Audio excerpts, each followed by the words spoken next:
Bonjour, alors aujourd'hui on se retrouve pour synthétiser un peu le travail qu'on a effectué ensemble au sein de notre groupe sur les revendications qu'on pourrait adresser aux grands groupes alimentaires comme Danone ou Blédina et qui pourraient peut-être améliorer notre profession. Euh, Bon, plus largement, ce serait plutôt au bénéfice de notre planète. Voilà, c'est... Alors, les revendications sont alors la première, ce serait au niveau des ressources, préservation des ressources. Ça paraît essentiel dans un contexte où les ressources tendent à s'épuiser. Il en est de même pour la biodiversité, vraiment encourager les grands groupes à protéger, à préserver cette biodiversité qui sans elle, eh bien, sans elle en fait, l'être humain tend à disparaître également. Voilà, il en est de même pour notre empreinte sur l'environnement. Voilà, essayer de limiter au maximum notre empreinte. Réduire le gâchis alimentaire, les déchets, ça c'est essentiel, voire primordial de faire un gros travail dessus. Et dernière revendication concernerait la concurrence. C'est très important de respecter les règles de la concurrence pour que ce soit le plus juste possible. Voilà.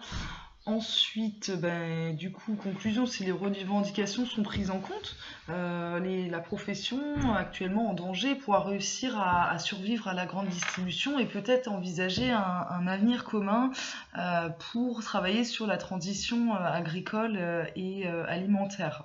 Voilà.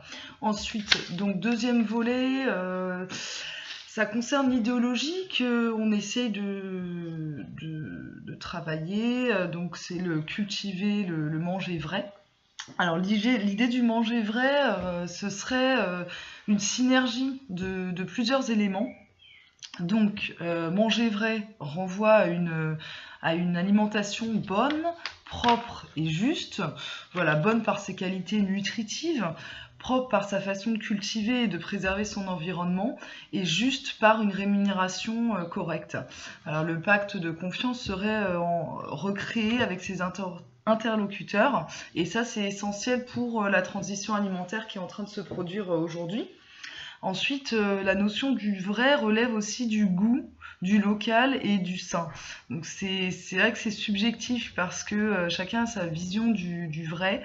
Donc l'acteur de la grande distribution se doit d'être le plus transparent possible pour envoyer une image vraie au reste du monde. Voilà. Des aliments le moins transformés possible, ça pourrait répondre à l'idéologie du manger vrai.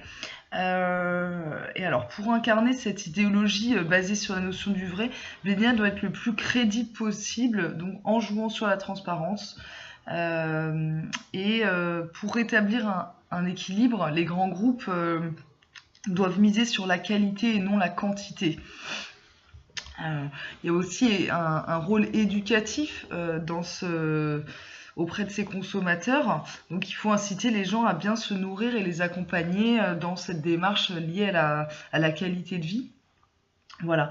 Donc pour nous, les grands groupes doivent s'allier avec les acteurs du territoire, ce qui renforcerait cette idée de cultiver le manger vrai. Voilà.